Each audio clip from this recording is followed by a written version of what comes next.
샬롬, 예수 그리스도의 평강이 여러분 모두에게 임하시기를 간절히 축원합니다. 함께 찬송하시겠습니다. 찬송가 315장 내 주 대신 주를 참 사랑하고 찬송하시겠습니다.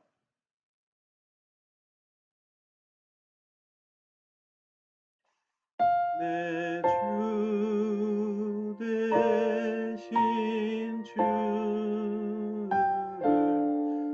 참 그에게 죄를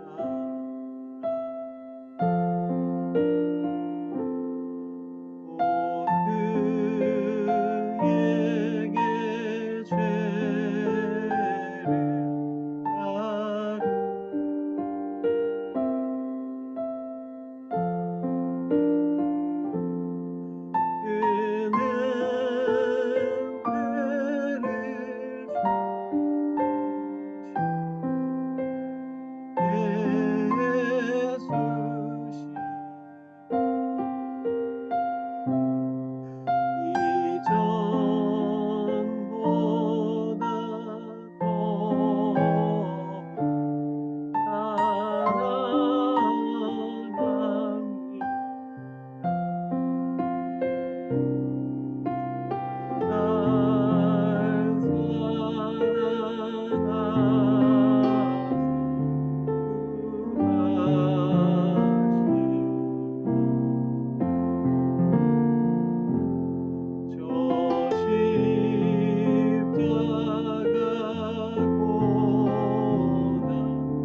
사랑합니다.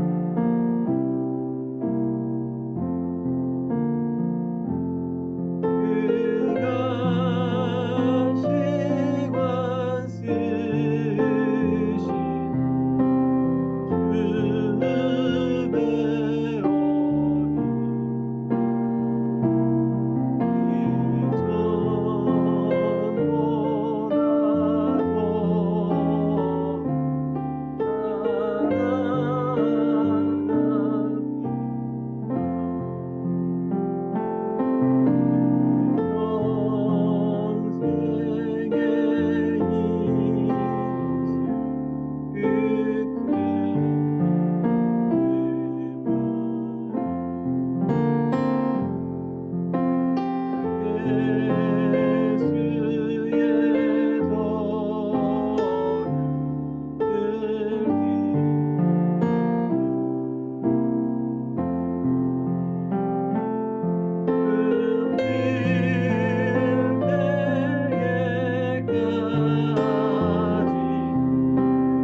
아멘.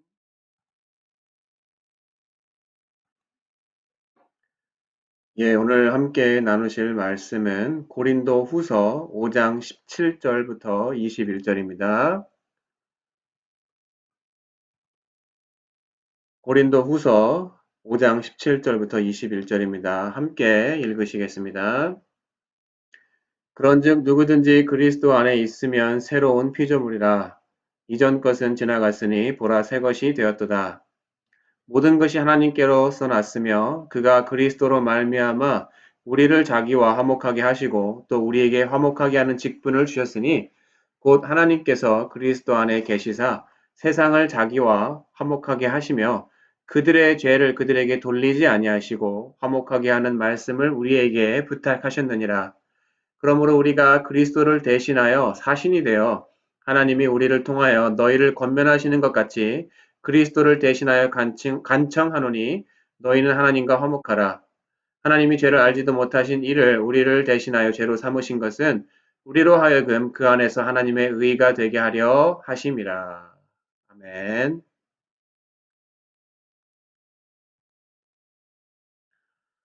요즘 신문이나 뉴스를 보면 사건, 사고들이 너무 많이 있습니다. 그리고 거의 대다수의 사건, 사고들이 도무지 인간미가 있거나 감동이 있는 사연들을 거의 찾아볼 수가 없고 모두가 하나같이 부정적이고 또 비극과 혼란 그 자체였습니다. 이것은 국경과 나라를 초월해서 미국이나 한국이나 마찬가지였고 다른 세계 다른 곳에서도 모두 일어나고 있었습니다. 그런데 이러한 신문이나 뉴스를 계속해서 보다 보니 한 가지 공통적인 키워드를 발견했습니다. 바로 분열입니다. 가정이 분열되었습니다. 종교가 분열되었습니다. 그리고 지역 공동체가 분열되었습니다. 나라 안에 좌우 진영으로 사람들이 분열되었습니다. 그리고 국가와 국가가 분열되었습니다. 온통 서로가 적이 되어서 평화가 사라져 버렸습니다.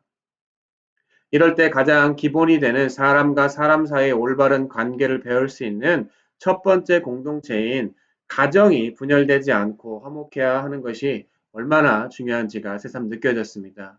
여러분들 잘 아시다시피 가와만사성이라는 말이 있습니다. 바로 가정이 화목해야 모든 일이 성공한다는 것이 절실하게 느껴지는 시대에 우리가 살고 있는 것을 발견했습니다. 결론적으로 현 시대의 분열의 원인 중에 하나는 가장 기초이고 기본인 화목해 하는 법을 잘 알지 못하는 각 가정의 구성원들이 사회에 나왔고 그로 인해서 부작용으로 발생한 것이 바로 분열입니다. 이처럼 인간관계의 시작인 가정이 올바로 서야 그 가족 구성원들이 세상에 나가서 서로 어울리며 화목할 수가 있는 것입니다. 오늘 읽으신 본문에서도 이러한 화목에 관하여 이야기하고 있습니다. 특별히 하나님과 사람과의 화목을 이야기하고 있습니다. 성경에서 하나님과 사람과의 화목이 어디에서 먼저 나옵니까? 화목케 하는 제사, 화목제를 생각하면 레위기와 신명기가 떠오르지만 가장 먼저 하나님과 사람이 화목케 된 사건은 아벨의 제사입니다. 그럼 레위기나 신명기에서 이야기하는 화목제나 그 화목제의 시초격인 아벨의 제사에서 분리되어지고 분열되어진 관계를 다시 화목하게 하기 위해서 가장 중요한 것이 무엇이었습니까? 바로 희생의 제물이었습니다.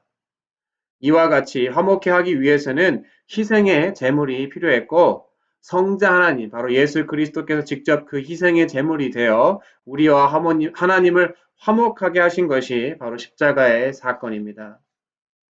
죄로 인하여 하나님과 분열되어진 우리가 죄의 문제를 해결하지 못하면 하나님과 화목할 수가 없기 때문에 예수 그리스도께서 그 죄를 대신하여 돌아가신 것입니다. 이것은 또한 무엇을 말하고 있는 것입니까? 정작 죄의 책임은 우리에게 있지만 그 책임을 묻지 않으시고 죄가 없으신 예수 그리스도의 희생을 통하여 우리와 하나님을 화목케 하신 것은 하나님이 공의와 정의의 하나님임을 증명하는 것이었습니다. 이것을 21절에 이렇게 이야기합니다. 하나님이 죄를 알지도 못하신 이를 우리를 대신하여 죄로 삼으신 것은 우리로 하여금 그 안에서 하나님의 의가 되게 하려 하심이라. 그리고 이처럼 내 공로가 아닌 예수 그리스도를 통한 화목을 우리가 그냥 누리는 것으로 끝나는 것이 아니라 우리가 감당해야 할 직분을 18절, 19절 후반 그리고 20절 초반에 이렇게 이야기하고 있습니다. 또 우리에게 화목하게 하는 직분을 주셨으니 화목하게 하는 말씀을 우리에게 부탁하셨느니라. 그러므로 우리가 그리스도를 대신하여 사신이 되어 바로 화목하게 하는 직분을 감당해야 하는 것이 하나님과 화목하게 된 우리의 몫인 것입니다. 그럼 왜 직분을 받아야 합니까? 매듭이 어디서부터 꼬였습니까? 온통 분열투성이인 이 세상에서 사람들이 화목을 이루기 위해서는 죄된 사람과 사람의 화목이 우선이 아닙니다. 우주 만물의 모든 관계의 시작인 창조주와 피조물인 나와 하나님과의 관계가 사람과의 관계보다 먼저 회복되어져야 하는 것입니다. 존재 자체의 순서를 보아도 사람이 먼저가 아니라 창조주가 먼저 있고 그 다음에 피조물인 사람이 있기 때문입니다. 그리고 이것을 18절 초반에 이야기하고 있습니다. 모든 것이 하나님께로 났으며, 결국 세상 사람들이 하나님과 먼저 화목하지 못하면 여전히 죄성을 가지고 있는 사람은 세상에서 다른 이들과 화목하기보다는 분열하는 것입니다. 초반에 제사 이야기에 나온 것처럼 가인이 하나님과 먼저 화목하지 못했기 때문에 죄성을 가진 가인은 같은 사람인 아벨과 화목하지 못하고 결국 분열, 동생을 살인하는 죄를 범했던 것과 같은 것입니다. 초반에 이야기 드린 것처럼 가정의 분열과 분화가 왜 생겨납니까? 교회 안에 왜 분쟁과 분열이 생깁니까? 지역 사회가 또 나라 안에 나라와 나라 사이에 왜 분열이 일어납니까? 우리 현실에 일어나는 모든 문제, 그 중에 분열의 근원은 결국 무엇입니까? 하나님과 화목하지 못한 죄성을 가진 죄된 사람 때문입니다. 그럼 어떻게 화목해야 됩니까? 성경에서 이야기합니다. 나는 길이요 진리요 생명이니 라고 말씀하신 것처럼 예수 그리스도 외에는 답이 없습니다. 그리고 더 중요한 것은 예수 그리스도를 통하여 진정으로 내가 하나님과 화목했다면 그 화목이 어떻게 이루어졌는지를 살펴보아야 됩니다. 내 공로가 아닌 내가 하나님과 화목하도록 그 화목을 이루기 위해서 목숨까지 내버리신 예수 그리스도의 희생이 먼저 있었기 때문에 그 화목이 이루어진 것입니다. 이처럼 그것을 알지 못하는 그 진리를 알지 못하는 세상 사람들에게 그 진리를 알 수 있을 때까지 우리가 먼저 본을 보이신 예수님처럼 양보하고 희생하고 인내할 때 결국 다른 사람들도 예수 그리스도 안에서 하나님과 화목하고 결국 하나님의 의의가 그 사람들을 통해서 세상 속에 드러나게 되는 것입니다. 사랑하는 성도 여러분, 예수 그리스도 안에서 하나님과 화목하시기 바랍니다. 그리고 그 화목을 전하시기 바랍니다. 왜냐하면 우리는 하나님의 대사이기 때문입니다. 바로 화목케 하는, 화평케 하는 대사이기 때문입니다. 한 주간을 살아가시면서 이 놀라운 화목의 역사를 이루어내시는 축복의 통로로 사용되어 주시는 저와 여러분이 되시기를 간절히 축원합니다. 기도하시겠습니다. 사랑의 하나님 감사합니다. 예수 그리스도를 통하여 하나님과 화목하게 해주셔서 저희가 이 세상 가운데 분열이 아닌 화평케 하는 자로 살아가게 해주심을 감사드립니다. 하지만 먼저 십자가의 사건이 나의 고백이 되지 않고 하나님과의 화목이 있기 전에는 우리의 죄성으로 인하여서 세상 사람들과 같이 분열하고 분화하며 살 수밖에 없음을 이 시간에 저희가 고백합니다. 우리의 연약함을 주님 붙들어 주시고 성령의 능력으로 말미암아 거듭난 삶을 통해서 분열이 아닌 불화가 아닌 서로 화목하는 삶을 살아갈 수 있도록 저희를 축복의 통로로 사용하여 주시옵소서. 이 모든 말씀 살아계신 예수 그리스도의 이름으로 기도드렸습니다. 아멘.